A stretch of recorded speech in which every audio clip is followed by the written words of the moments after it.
Hello, everybody. Welcome to the review of Is It Cinematic Escape on YouTube. I just finished watching Spider-Man No Way Home. It is 11:40 p.m. Eastern Time. Without further ado, let's go ahead and get into the details of this spoiler-free review as per usual.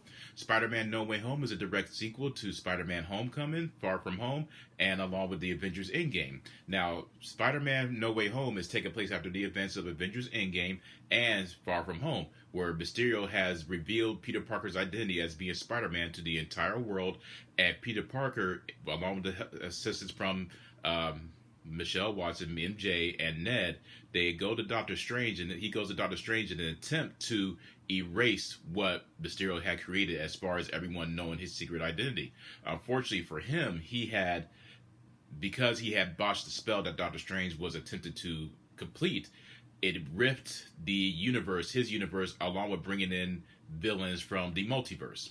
And needless to say, he's having to compete with these villains from different universes in order to make sure that they don't wreak havoc, if you will, in his universe. Needless to say, that's how the story goes. I have to say, it was a very interesting film for me personally. As everyone knows that has been going on with my personal life, it's been very hard for me to find some sense of enjoyment in certain films because my dad and I shared similar interests when it comes to comic books, science fiction, action films, comic book films, what have you.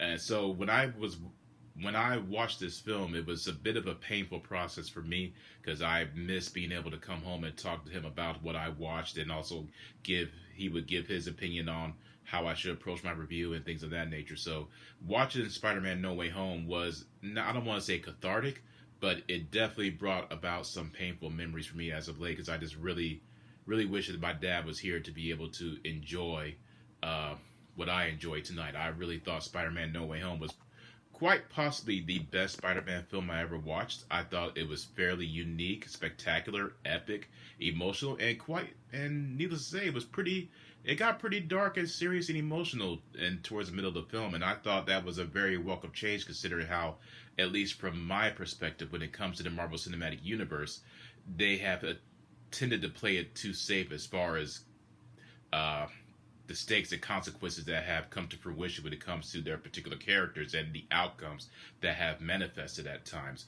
So when it came to Spider-Man No Way Home, and then it started venturing into more of the darker territory, as long as providing the necessary emotionality that is required when it comes to this character, I thought, again, that it was a much welcome change of pace, and it just did everything right. It wasn't afraid to be dark, and I do believe that has a lot to do with Sony as well, contributing their creative element by merging the Marvel Cinematic Universe tone along with their universe, and it just really meshed perfectly. So I thought that was a very brilliant creative direction that they did as far as being able to connect with Peter Parker on an emotional scale. From the storyline perspective, I thought it was very good. I've always had an enjoyment with the whole multiverse aspect, and seeing Doctor Octopus, Green Goblin, Sandman, Lizard, Electro. Obviously, this is not a spoiler here because we see them in the trailer. I thought it was very nice to see them on the big screen again, especially seeing Doc Ock. Doc Ock has always been one of my favorite villains, and I've always enjoyed the Green Goblin as well, and just seeing them mesh together, interact with one another on the big screen was just amazing. I thought it was phenomenal, and Alfred Molina did an amazing job. Jamie Foxx was very hilarious as Electro. He was one of the show stealers in my opinion. He had great lines. Willem Dafoe did an amazing job as Norman Osborn, Green Goblin. I thought he did great. The Lizard, you don't really see a lot of the Lizard, but he is. I've always been fascinated with that character too. And just everything about this film, I think, really just hit the nail on the head as far as really exploring the intellect of Peter Parker as well as his connection with MJ and then Ned. They all have a wonderful chemistry with one another. And Tom Holland's chemistry with Benedict Cumberbatch was phenomenal. I thought that was amazing, and I loved how Doctor Strange, how they utilized Doctor Strange in this film, as well as how they explore more of his powers and his capabilities of being able to explore the multiverse, as well as showcasing what he is able to do and how he holds his own as being the Sorcerer Supreme. I thought that was just brilliant. And Benedict Cumberbatch, of course, is amazing as Doctor Strange. I just had a great time watching this film. I thought it was phenomenal. Just absolutely one of the best Marvel slash Sony contributions for the Marvel Cinematic Universe. And there's a lot of Easter eggs and nostalgic factor that plays into it as well. The music is amazing. The special effects are just mind-blowing. And I really did enjoy how we got to see more of a practical sense of Spider-Man when it comes to his combative situations, where he's utilizing more of his environment and spider sense, and how he just simply is. I've always felt that with past Spider-Man films, we never really got to see exactly how he is when it comes to his fullest potential, and I do believe that this film captures Spider-Man in his full potential, along with being in his element. I thought that was just fantastic how they were able to do that, and just everything about this film I do believe is perfect. Again, probably the best Spider-Man film I've ever watched, and that's most likely a bold statement to make, simply because, of course, the first Spider-Man is amazing.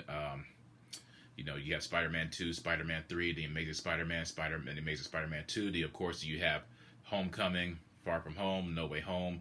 Just everything, all Spider-Man films have brought something different to the table. And this has managed to just complete the arc from an overall perspective. From my final review, and again, I don't want to give any intricate details, because I don't want anyone to be spoiled when they watch this film. I want everyone to be able to go in and attend the viewing blind without having any elements of surprises ruined for that individual.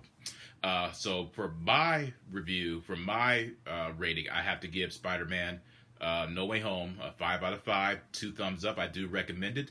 There are 2 scenes during the credits, so be sure to stay as per usual when it comes to a Marvel cinematic outing.